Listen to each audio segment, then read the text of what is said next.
ఉడికించిన గుడ్లు శరీరానికి ఎలా ఉపయోగపడతాయో తెలుసుకుందాము. ముందుగా గుడ్లు ఉడికించుకోవడానికి ఒక పాత్ర తీసుకుని అందులో తగినన్ని వాటర్ పోసుకున్నాను. తర్వాత 4 గుడ్లు వేసి స్టవ్ వెలిగించి 20 మినిట్స్ ఉడికించుకున్నాను.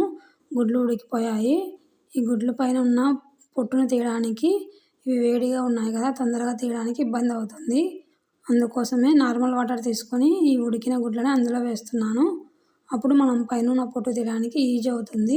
ఉడికించిన గుడ్లలో ప్రోటీన్ ఎక్కువగా ఉండడం వలన మన శరీరానికి కావాల్సిన మాంసకృతులు ఈ ఉడికిన గుడ్లను తినడం ద్వారా పుష్కలంగా లభిస్తాయి. గుడ్లలో ఉండే కొలిన్ అనే పోషక ద్రవము మెదడుకు చాలా అవసరము. ఎందుకంటే మెదడు పనితీరును మెరుగుపరుస్తుంది. ఉడికించిన గుడ్లు తిన్న తర్వాత ఆకలి అనేది తక్కువ వేస్తుంది. ఇది బరువు తగ్గాలనుకునే వారికి మంచి ఫుడ్గా చెప్పవచ్చు. ఎందుకంటే ఈ గుడ్లు తిన్న తర్వాత ఆకలి తక్కువ వేస్తుంది కాబట్టి ఫుడ్ కూడా లిమిట్గా తీసుకుంటారు. గుడ్లలో విటమిన్ డి ఉండడం వలన ఎముకల బలానికి మేలు చేస్తుంది. ఉడికించిన గుడ్లు తినడం ద్వారా వయసు పెరిగే ప్రక్రియను కూడా నెమ్మదిగా చేస్తుంది. ఉడికించిన గుడ్లను రోజుకు 1-2 మాత్రమే తీసుకోవాలి. ఉడికించిన గుడ్లను ప్లెయిన్ గా తింటే చాలా మేలు. అలా అస్సలు తినలేము అనుకునేవారు కొంచెం ఉప్పు కారం చల్లుకొని తినవచ్చు. ఆరోగ్య సమస్యలు ఏమైనా ఉన్నవారు గుడ్లు తినాలనుకుంటే డాక్టర్ సూచనల ప్రకారం పాటించండి.